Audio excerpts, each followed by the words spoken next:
వందే భారత మాతరం episode number 2. విద్యార్థులకు వినిపించండి, పిల్లలకు అందరికీ వినిపించి పిల్లల్లో దేశభక్తి పెంపొందించండి, క్రమశిక్షణను అలవాటు చేయండి.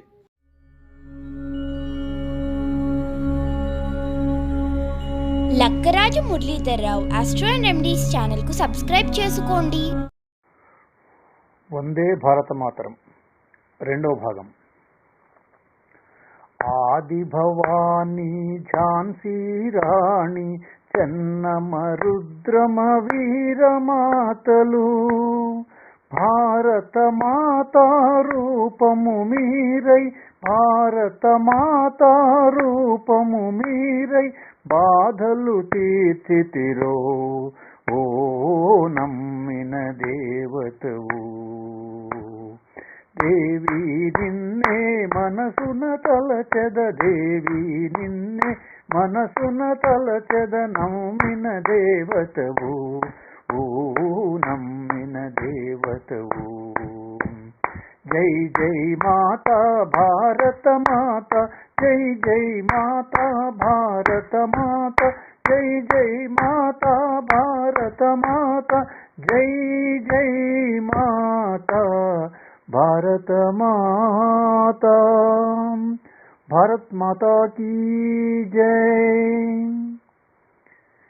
పాట పూర్తయిన తర్వాత ఒక్కసారి అదే వేగంతో మీరు మనసులో పాడారు కాబట్టి ముఖాలు చూసుకుంటే మన ముఖాల్లోనే తెలియనటువంటి ఒక కాంతి మనకు కనబడుతుంటుంది. చేతులను ఒక్కసారి ఆ అరచేతులను కొద్దిగా దూరంగా పెట్టి చూడండి, ఎదురెదురుగా పెట్టండి. పెట్టి ఒక్కసారి వేగంగా తిప్పండి, వాటి తాకకుండా తిప్పండి, వేగంగా తిప్పండి, చేతులు రెండు తిప్పండి, ఆపండి. ఇప్పుడు చూసుకోండి ఒకసారి, మీకు తెలియకుండానే మీ యొక్క అరచేతులు రెండు దగ్గరికి వస్తున్నాయి. మళ్ళీ కొద్దిగా లాగినా కూడా మళ్ళీ దగ్గరికి పోతున్నాయి. అంటే మీ చేతుల్లో ఏదో శక్తి అనేది ఉంది అని మనకు అర్థమైపోయింది. కాబట్టి ఇంత మంచి శక్తిని మీరు పాటు చేసుకోవద్దు. ఈ శక్తిని అందుకొరకే ఎవరికి కూడా మీరు మీ చేతులు ఇవ్వకండి. చేతులు ఇస్తే ఏమవుతుందంటే వాళ్ళలో ఉన్నటువంటి నెగిటివ్ ఎనర్జీ మనకు వచ్చే అవకాశం ఉంటుంది. కాబట్టి మరి ఎట్లా అంటే నమస్కారం, నో షేక్ హ్యాండ్స్. ఎవరు కనబడ్డా నమస్కారం. నమస్కారం మన సంస్కారం. ఈ నమస్కారం అనేది ఒక ఆసనం అది. దీంతో నమస్కారాసనం అంటాం మనం. కాబట్టి ఈ మధ్యనే చెప్పారు పరిశోధకులు ఏమన్నారంటే, నమస్కార స్థితిలో ఈ విధంగా చేతులు జోడించి పెట్టినట్లయితే వాళ్లకు జ్ఞాపక శక్తి బాగా పెరుగుతుందట. చూడండి ఎన్ని రకాలుగా మనకు అనుబంధాలు ఉన్నాయో గుర్తుపెట్టుకోండి. ఇప్పుడు ఈ విధంగా చప్పట్లు కొట్టడం వల్ల వచ్చిన లాభం ఏంటంటే, మన యొక్క అరిచేతులకు మనలో ఉన్నటువంటి 72,000 నాడులకు ఒక అనుసంధానం ఉంటుంది. గుర్తుపెట్టుకోండి. ఇక్కడ మీకు ఈ అరచేతి మీద దెబ్బ పడేసరికల్లా శరీరంలో ఉన్నటువంటి నాడులన్నింటిలో కూడా స్పందన వస్తుంది. ఎక్కడైనా సమస్యలు ఉన్నా, అనారోగ్య సమస్యలు ఉన్నా అవన్నీ కూడా బయటికి వెళ్ళిపోతాయి. ఈ మధ్యనే దీన్ని ఆకు ప్రెషర్ అని, ఆకు పంక్చర్ అని రకరకాల పేర్లతో, ఇది జపాన్ వాళ్ళ సిస్టమ్ రకరకాలు చెప్తూ మనం విన్నాం కదా. మన పెద్దవాళ్ళు ఎప్పుడో పెట్టారు మన సిస్టాన్ని. వారంలో ఒక్కరోజు మీరు ఈ విధంగా అరగంట చేతులు ఈ విధంగా కొట్టుకుంటూ లయబద్ధంగా అయితే ఇంకా బాగుంటుంది. అది ఆ విధంగా కొట్టుకుంటూ ఒక పాట ద్వారా మీరు ఈ విధంగా కొద్దిసేపు కూర్చొని కార్యక్రమం చేస్తే మీకు వారానికి సరిపడా శక్తి ఈ విధంగా వస్తుందని చెప్పడం కొరకు ఈ చక్కటి ఉదాహరణ పాట. కాబట్టి పాట ద్వారా మనం మన ఆరోగ్యాన్ని ఈ విధంగా బాగు చేసుకోవచ్చు. కాబట్టి రోజు సాయంత్రం పూట కనీసం ఒక అరగంట ఈ ప్రయత్నం చేయండి. మీరు ఇప్పుడు సమయం చాలా ఉంది. నేను కోరేది కేవలం అరగంట మాత్రమే. ఒకవేళ మీరు పాట మీ ఇంట్లో కూడా ప్రయత్నం చేస్తున్నప్పుడు, పాటలు ఎట్లా అంటే మీ ఇష్టం వచ్చిన పాటలు ఏవైనా కావచ్చు, ఆ విధంగా ఈ కొద్ది లయబద్ధంగా కొట్టే ప్రయత్నం చేస్తూ ఆ విధంగా చేసినట్లయితే మిమ్మల్ని చూసి మీ తమ్ముడు వస్తాడు, మీ చెల్లెలు వస్తారు, వాళ్ళు కూడా మీతో పాటు కూర్చుంటారు. తర్వాత మీ అన్నయ్య మీ అక్కయ్య కూడా వస్తారు. తర్వాత మెల్లిమెల్లిగా అమ్మ కూడా వచ్చి చేరుతుంది మీ లోపల. మెల్లిగా మీ నాన్నగారు కూడా వస్తారు. ఒక్క నెల తర్వాత పక్క ఇంటి వాళ్ళు వచ్చి మీ అమ్మని అడుగుతారు, ఏమమ్మా మీరు రోజు డాక్టర్ దగ్గరికి వెళ్ళేవాళ్ళు కదా, ఇప్పుడు ఏమైపోయింది పరిస్థితి, అసలు వెళ్ళట్లేదు అంటే అప్పుడు మన అమ్మ చెప్తుంది ఏంటంటే, మా ఇంట్లో డాక్టర్ ఉన్నారని. డాక్టర్ ఎవరు తెలుసా? మీరే. కాబట్టి మీ ఇంటికి మీరే డాక్టర్గా కావాలి అంటే ఈ విధంగా ఒక్క చిన్న ప్రక్రియ ద్వారా మనలో మార్పు, మన ద్వారా ఇంటి వాళ్ళలో మార్పు, ఇంటి వాళ్ళ ద్వారా మన చుట్టుపక్కల ఉండే సమాజంలో మార్పు. ఆ విధంగా చేసినట్లయితే అప్పుడు తప్పకుండా మన భారతం ఏమవుతుందంటే ఆరోగ్య భారతంగా మారుతుంది. ఇది చూడడానికి చిన్న విషయమే, కానీ మీరు చెయ్యండి. సాధనమున పనులు సమకూరు ధరలోన. ఒక రోజుకి అయ్యే పని కాదు. మీరు ఒక వారం రోజులు చేసి చూడండి, వారం రోజుల్లోనే మీలో మార్పు కనబడుతుంది. అదే విధాన్ని కంటిన్యూ చేస్తూ ఆ విధంగా మెల్లమెల్లగా ముందుకు పోయి, కాబట్టి ప్రతి విషయాన్ని మనం చెప్పేటువంటి విషయాలు కొత్త విషయాలు ఏం కావు, కానీ అది మీరు కేవలం మీకు గుర్తు చేస్తున్నానంటే ప్రతి విషయాన్ని మీరు అన్వయం చేసుకోండి, ఆచరణలో పెట్టండి. పెట్టేసి ఒక్క నెల లోపల మీలో మార్పును మీరే గమనించండి.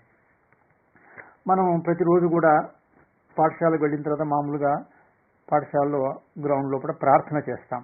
ఏం ప్రార్థన చేస్తాం చెప్పండి? వందే మాతరం. కాబట్టి ఒక్కసారి ఆ వందే మాతరాన్ని మనసు లోపల ప్రయత్నం చేయండి. నాతో పాటు కలిసి పాడే ప్రయత్నం చేయండి. ఎవరో మనకు తెలుసు కదా, బంకిం చంద్ర చటర్జీ గారు రాశారు. వారు ఇదంతా కూడా బెంగాలీ భాషలో మనం చూస్తాం ఈ గేయం అంతా కూడా అన్నమాట. దీంట్లో వందే మాతరం అన్న వెంబడే మనకు ఏం జ్ఞాపకం వస్తుందంటే, అమ్మా నేను నీకు నమస్కారం చేస్తున్నా, వందే మాతరం, అమ్మా నీకు నేను నమస్కారం చేస్తున్నా. ఈ విషయం స్పష్టంగా మనం చెప్తున్నాం. మన దీంట్లో ఇంతవరకు పాడిందంతా కూడా కేవలం మన తల్లి యొక్క భౌతిక వర్ణన, అమ్మ ఎట్లా ఉంటుంది ఏంటి విషయం అని భౌతికంగా మనం వర్ణిస్తున్నామంతే. కానీ నిజానికి ఆ రోజుల్లో అందరినీ కదిలించినటువంటి మంత్రం ఏది అంటే వందే మాతరం. మన యొక్క స్వాతంత్ర ఉద్యమంలో ఒక మంత్రంలాగా పనిచేసి అందరినీ కూడా కదిలించినటువంటిది ఈ యొక్క నినాదం ఏది అంటే వందే మాతరం. కాబట్టి ఆ వందే మాతరాన్ని ఈ బంకిం చంద్ర చటర్జీ గారు వారు ఒక నవల రాశారు. ఆ నవల పేరు ఆనందమఠం అనే నవల. ఆ నవల లోపల కొంతమంది సన్యాసులు ఏం చేసేవాళ్ళంటే, వాళ్ళు ఈ వందే మాతరం పాడుకుంటూ వీధి వీధిలో గ్రామ గ్రామంలో అవి తిరుగుతూ ఉంటూ అందరిలో కూడా దేశభక్తిని ఆ విధంగా ప్రేరేపణ చేసేవాళ్ళు ఆ రోజుల్లో. ఆ విధంగా చేస్తున్నటువంటి భాగంగా సన్యాసులు అనేసరికల్లా మనకు ఈ పదాన్ని మనం మామూలుగా వాడుతూ ఉంటాం. 2 రకాల పదాలు జాగ్రత్తగా పెట్టుకోవాలి. మన తెలుగులో చాలా మనకు మంచి మంచి పదాలు ఉన్నాయి. జాగ్రత్తగా వాడాల్సిన పదాలను గుర్తుపెట్టుకోండి. సన్యాసులు వేరే, సన్నాసులు వేరే. సన్యాసులు అంటే ఎవరైతే తమ జీవితాన్ని సమాజం కొరకు అర్పణ చేస్తుంటారో వాళ్ళు సన్యాసులు. ఇంకా వాళ్ళకి వేరే జీవితం ఉండదు, సమాజం యొక్క బాగు అంతే, అంతకుమించి వేరే ఉండదు. వాళ్ళు సన్యాసులు. సన్నాసులు ఎవరంటే వాళ్ళు బాగుపడరు, ఇంకొకరిని బాగుపడనివ్వరు. వీళ్ళు సన్నాసులు. ఇది చెప్పినప్పుడే మీకు జ్ఞాపకం వచ్చి ఉంటుంది, మనకు భర్తృహరి గారు సంస్కృతంలో సుభాషితాలు రాశారు. దాన్ని తెలుగులోకి మార్చినటువంటి మహానుభావుడు ఎవరంటే ఏనుగు లక్ష్మణ కవి గారు. వారు ఒక దగ్గర చెప్తారు మనకి ఇదే విషయాన్ని. మనుషుల లోపల 3 రకాలే అనుకుంటుంటాం మనం సాధారణంగా. 3 రకాలు కాదు, 4వ రకం కూడా ఉన్నారట మనుషుల లోపల. వారు అన్నటువంటి విషయం ఏంటంటే, తన కార్యం పరిత్యజించు పరార్థ ప్రాపకు సజ్జను, తన కార్యం ఘటించుతూ పరహితార్థ వ్యాపృతు మధ్యము, తనకై అన్యహితార్థ ఘాతక జను దైత్యు, వృథాన్యార్థ భంగము గావింపు వారలెవరు ఎరింగింప శక్యమేరికి. అయ్యా 3 రకాల వాళ్ళకి పేర్లు పెట్టొచ్చు మనం. మొదటి రకం వాళ్ళు సజ్జనులు. ఎవరైతే తమ జీవితాన్ని సమాజం కొరకు నిరంతరం అర్పిస్తూ ఉంటారో, అవసరమై తమ పనిని పక్కకు పెట్టైనా పక్క వాళ్ళు సహాయం చేస్తారో, వీళ్ళు నెంబర్ 1 కేటగిరీ సజ్జనులు అంటున్నారు. రెండో వాళ్ళు మధ్యములు. వాళ్ళ పని వాళ్ళు చేసుకుంటూ ఉంటారు, కానీ అవకాశం ఉంటే పక్క వాళ్ళు కూడా సహాయం చేస్తుంటారు. వీళ్ళు మధ్యములు. ఇక 3వ వారు వాళ్ళని ఏమన్నారంటే రాక్షసులు అన్నారు. రాక్షసులు అంటే కేవలము పైన ఆకారం బట్టి రాక్షసత్వం కాదు. కాబట్టి వాళ్ళ మనసులో ఆలోచనలన్నీ అవి చెడుగా ఉంటుంటాయి. వీళ్ళు రాక్షసులు అంటుంటాం మనం. కాబట్టి వీళ్ళ యొక్క విధానం ఏంటంటే, ఒకవేళ తన పని కావాలంటే అవసరమైతే పక్క వాళ్ళను కొట్టి అయినా త్రొక్కేసి తమ పని పూర్తి చేసుకుంటారు వాళ్ళు. ఒక విధంగా వీళ్ళు కూడా మంచి వాళ్ళే, ఎందుకంటే కనీసం వాళ్ళన్నా బాగుపడుతున్నారు. ఇక 4వ వాళ్ళు ఉంటారు. వాళ్ళు బాగుపడరు, ఇంకొకరిని బాగుపడనీయరు. కాబట్టి కవికి కూడా అర్థం కాలేదు. 3కి 3 పేర్లు పెట్టాడు. ఈ 4వ వారికి ఏం పేరు పెట్టాలో అందుకే ఏమన్నాడు, వృథాన్యార్థ భంగము గావింపు వారలెవ్వరో శక్యం ఏరికి. కాబట్టి మనం చెప్పలేకపోతున్నాం ఆ పేరుని అని చెప్పేసి. కాబట్టి మనం క్లాస్లో కూడా చూస్తుంటాం, మన అనుభవంలో చాలామందికి ఇది. ఉపాధ్యాయుడు పాఠం చెప్తుంటే కొంతమంది వాళ్ళు పాఠం వినరు, ఇంకొకరి విననివ్వరు అనమాట. కాబట్టి ఈ విధంగా ఎవరైనా మన లోపట పొరపాటున ఈ 4వ కేటగిరీలో ఉంటే వెంబడే 3వ కేటగిరీకి రండి. 3లో ఉన్న వాళ్ళు 2కి రండి, 2 వాళ్ళు 1కి రండి. సజ్జనత్వం పొందండి. 1కి వచ్చిన వాళ్ళు అక్కడే నిలబడండి, మళ్ళీ కిందికి దిగి రాకండి. కాబట్టి ఆ విధంగా సన్యాసులకు సన్నాసులకు తేడా మనకు అర్థమైపోయింది. మనమందరం కూడా సన్యాసులుగా మారాలి అన్న వెంబడి మనకి జ్ఞాపకం సన్యాసులు అనేసరికి మళ్ళీ మనం కాషాయ వస్త్రాలు వేసుకోవాలన్నా అదొక విధానం పక్కకు పెట్టండి. మీ మనసు లోపల చెడును రాకుండా చూసుకోండి. మీకు అవకాశం ఉన్నప్పుడు పక్క వాళ్లకు సహాయం చేస్తూ ఉండండి. ఇది ప్రధానమైనటువంటి అంశం. ఆ విధంగా సన్యాసులు ఆ యొక్క ఆనంద మఠం లోపల ఆ విధంగా తిరుగుతూ వాళ్ళు వందే మాతరం పాడేవాళ్ళు. కాబట్టి వందే మాతరంలో పూర్తి గేయం మనం ఒకసారి విందాం. మీరు చాలా మటుకు వినింటంత వరకు మళ్ళీ ఒకసారి గుర్తు చేస్తాను. ఇంతవరకు పాడిన తర్వాత వచ్చేటువంటి గేయాన్ని ఒకసారి మనము గమనిద్దాం. మనం కోటి కోటి కంఠ కలకల నినాద కరాలే, కోటి కోటి భుజై ధృత ఖర ఖరవాలే, అబలాకెను మాయతో బలే, బాహుబలధారిణి నమామి తారిణి, రిపుదల వారిని మాతరం వందే మాతరం వందే మాతరం. తుమి విద్యా తుమి ధర్మ తుమి హృది తుమి మర్మ, త్వం हि ప్రాణా శరీరే బాహుతే తుమి మా శక్తి, హృదయే తుమి మా భక్తి, తోమారై ప్రతిమా గడి మందిరే మందిరే, వందే మాతరం వందే మాతరం. త్వం హి దుర్గా దశ ప్రహరణ ధారిణి, కమలా కమలదళ విహారిణి, వాణీ విద్యాదాయిని, నమామి త్వాం నమామి కమలాం, అమలాం అతులాం సుజలాం సుఫలాం మాతరం వందే మాతరం వందే మాతరం. శ్యామలాం సరళాం సుష్మితాం భూషితాం ధరణీం భరణీం మాతరం వందే మాతరం వందే మాతరం వందే మాతరం. ఇది పూర్తి గేయం.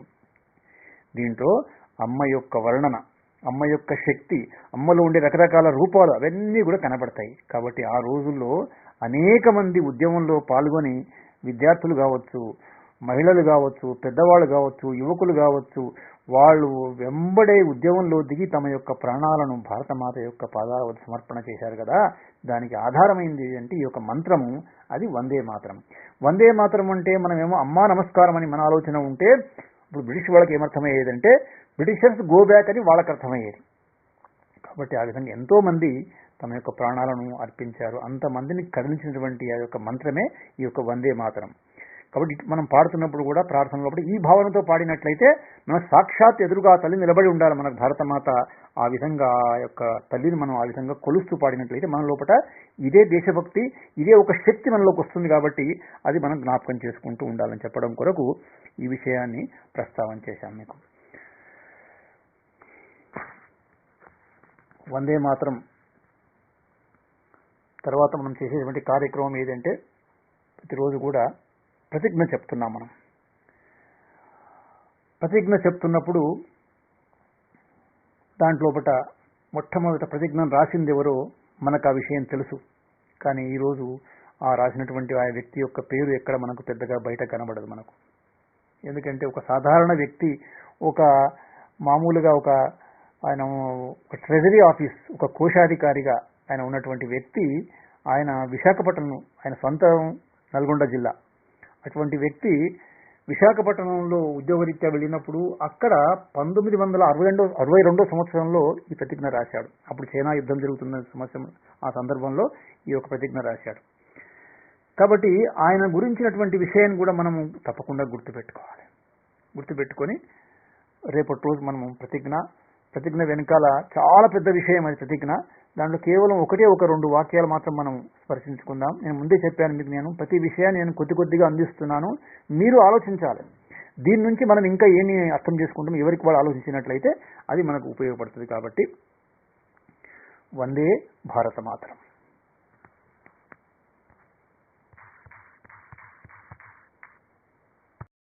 మీకు నా వీడియో కనుక నచ్చితే లైక్ చేయండి, షేర్ చేయండి. ఈ వీడియో కింద ఉన్న బెల్ ఐకాన్ను క్లిక్ చేయడం ద్వారా నా ఛానల్ను సబ్స్క్రైబ్ చేసుకోండి. దీనివల్ల మీకు నా వీడియోలు అందుబాటులో ఉంటాయి. Thank you.